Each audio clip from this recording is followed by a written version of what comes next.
Hello and thank you for joining us. Kyle Brown is back with the day's business stories. Hello, Kyle. So there's some good news on the markets for us. That's right. Good morning to you. On both sides of the Pacific, we've seen news of the Asian markets on the up.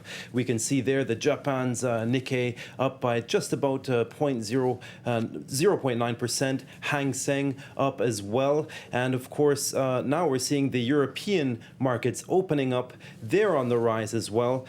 Seems everyone's got a boost from the U.S. markets overnight rally, and that's attributed really to German Chancellor Angela Merkel's comments that absolutely anything would be done to save the euro, an echo obviously of the optimistic phrases used by ECB head Mario Draghi a couple of weeks ago. And this is all, I suppose, to kind of put an optimistic tint on the ongoing European economic crisis. And little has been said, however, of just how well German industry is doing as a result. We've heard a lot about, how the southern European nations are seeking some kind of succor from Germany, and of course Germany holding out. But we've not seen behind the scenes of just how well German industry is doing, in part because of demand from the emerging economies, but also because of the struggling euro. So we'll find out more about just how that works in this report. 0.3% growth in the second quarter. Germany is doing much better than many of its neighbours. Once again, exports are the driving force of the German economy. The drop in orders from the Eurozone area is now offset by demand from emerging economies. The Made in Germany branding has actually benefited from the difficulties facing the single currency. The euro's weakness helps our sales. I think many Germans don't see this. They focus on the fact we're paying for others in the EU. But clearly, we've profited most from the low exchange rates. The industry is resisting the crisis. The labour market is stable. The result? More consumption and investment. The construction industry surged by 12.5% in 1 year, and sales in real estate increased by 7% in the first half of 2012. The drop in interest rate by the ECB is partly to thank.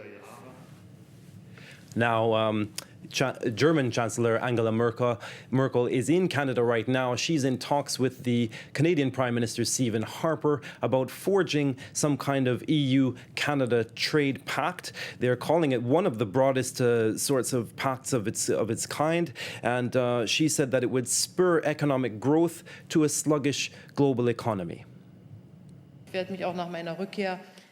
Once I go back to Germany, I'll see that these negotiations come to a speedy conclusion, because at a time when there is a lack of growth in the world, we, Canada and Germany, are convinced that free trade is one of the best engines of economic growth we can have.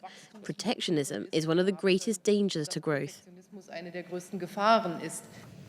Well, if Angela Merkel helped soothe markets, the one glaring exception was Facebook, the world's biggest social networking site. Facebook shares dived more than 6% to a record low when early investors got the green light to trade for the first time.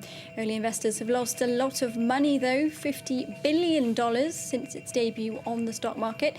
Facebook founder Mark Zuckerberg saw some $9 billion vanish from his net worth. A much larger batch of shares will be released in November.